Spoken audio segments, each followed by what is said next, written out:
शुरू कर चुके हैं MMPC 2 यानी कि ह्यूमन रिसोर्स मैनेजमेंट का ये असाइनमेंट। तो आइए चलिए चलते हैं अपनी स्क्रीन पर। और ये है 2024 जुलाई सेशन का। अगर आपने पिछले सेमेस्टर में ये सबमिट नहीं किया था तो इसकी जो वैलिडिटी है वो जनवरी 2025 के लिए भी है, राइट। अगर आप जनवरी 2025 में जमा करना चाहते हैं तो आप इसे आराम से जमा कर सकते हैं, कोई प्रॉब्लम नहीं होगी। So now this assignment is all about human resource management, right. तो चलिए डिस्कस करते हैं इस पूरे असाइनमेंट को। हम यहाँ पर बात करेंगे क्वेश्चन नंबर 1 के बारे में, राइट। सो पहले जान लेते हैं कि इसमें मार्किंग स्कीम कैसी रहती है। मैं पॉइंट पर आ रहा हूँ, आपको थोड़ा सा इंतज़ार करना पड़ेगा, तब तक आप इस वीडियो को लाइक कर दीजिए और बाकी सभी लोगों को शेयर भी कर सकते हैं आप। इस पूरे के पूरे असाइनमेंट को लिखने के लिए जो क्राइटेरिया है वो ये, अगर आपको ए ग्रेड चाहिए तो आपने अगर सारी अंडरस्टैंडिंग HRM कॉन्सेप्ट्स को लेकर क्लियरली लिखी है, उसको डिटेल्ड एग्जाम्पल के साथ, केस स्टडी के साथ लिखा है, तब आपको ए ग्रेड मिलेगा। अगर आपने सिर्फ और सिर्फ अंडरस्टैंडिंग डेमोन्स्ट्रेट की है तो यहाँ पर आपको बी ग्रेड मिलेगा। आप कई बार पूछते हैं ना कि ये मेरे पास जो मार्क्स आए हैं वो मेरे पास सी ग्रेड या बी ग्रेड, इस तरीके से मेरे को जो ग्रेडिंग हुई है ए से लेकर ई तक वो किस तरीके से होती है। तो ये जो क्राइटेरिया है जो आप अपनी स्क्रीन पर देख पा रहे हैं, this criteria IGNOU follows while marking your questions. Okay, so be like, इसको ध्यान दीजिएगा आप सभी लोग। ओके, तो नाउ आइए एक एक करके, इसको मैंने ये शो कर दिया, मुझे लगा नहीं कि आप आराम से एकदम आराम से देख सकते हैं। अगर आप बेसिक अंडरस्टैंडिंग शो करेंगे तो सी ग्रेड मिलेगा, जिसमें पासिंग मार्क्स लाइक इसको गुड इनफ माना जाता है 50% के आसपास। डी अगर आप शो करते हैं, लाइक डी कब आएगा, जब आप लिमिटेड अंडरस्टैंडिंग आपकी है। लेकिन अगर लैक ऑफ अंडरस्टैंडिंग हुई so you will get only the grade E. It means you have to reappear for the assignment of that semester which you are filling for. तो आइए सबसे पहले क्वेश्चन नंबर 1 के बारे में बात कर लेते हैं। आप इसको कॉपी करें, जैसे मर्जी आपको करना है करें, बट हाँ जो क्राइटेरिया है उसको ज़रूर फॉलो कीजिएगा। सो हमें एक केस स्टडी केयरफुली पढ़नी है। केस स्टडी है like Infosys the pioneering HR practices in IT industry.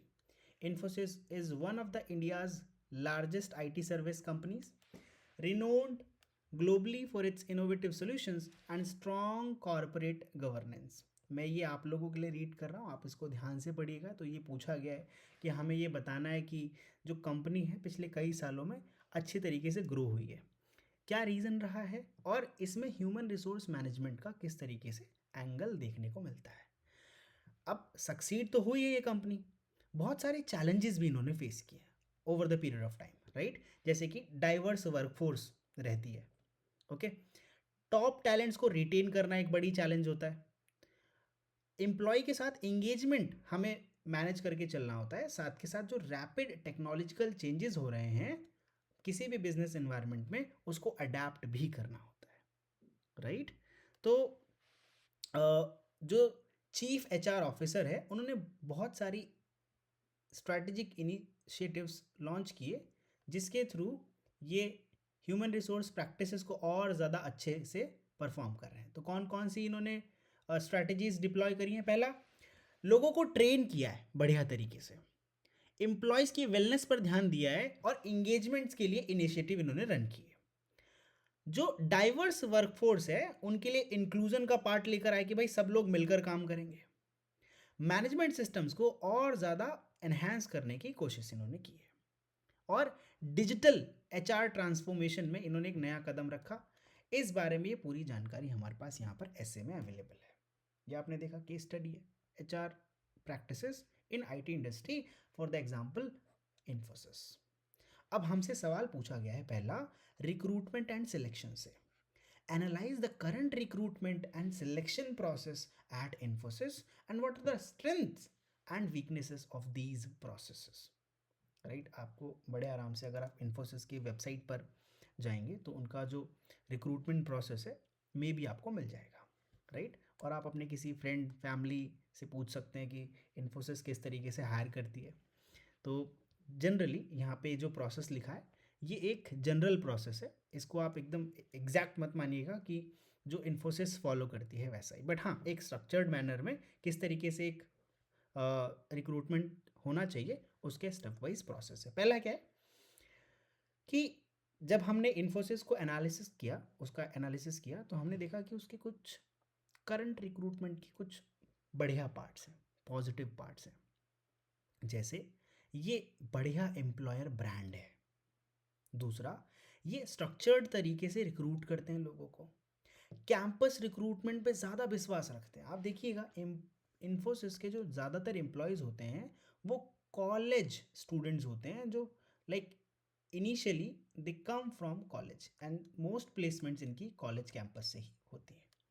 Diverse sourcing channels, ये इनके पास जो रिक्रूटमेंट के लिए अगर ये कहीं से एम्प्लॉयज़ लेकर आ रहे हैं, न्यू टैलेंट हायर कर रहे हैं, तो उनके पास बहुत सारे दूसरे सोर्सेज भी हैं, जैसे employee referral, okay, right,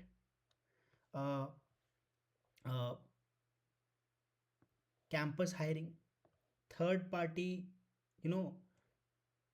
organizations just like Indeed, LinkedIn, okay, use of technology, applicant tracking system, ATS एक तरीके का सॉफ्टवेयर होता है जो आपके रिज्यूम को एनालाइज करता है।